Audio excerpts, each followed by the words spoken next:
Hi guys, we have new product. This one is tricolor LED bulb. So this one is H11.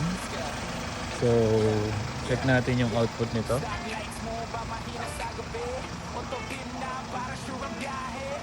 Change. So, ito yung super yellow. So yan, layo ng reach ng ilaw niyan. Ito yung warm white. So white, yellow, and warm white. So yan yung sample niya to. So kinabit natin sa Hyundai Starex. So yun yung output niyan. Change color po. So yung yellow, change color po. Okay, change color. Tapos naka-braid din tayo ng low beam. Sige po, low beam. High beam. So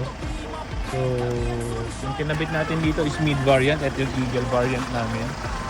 So sa mga naka Hyundai Starex, bagay po sa inyo to.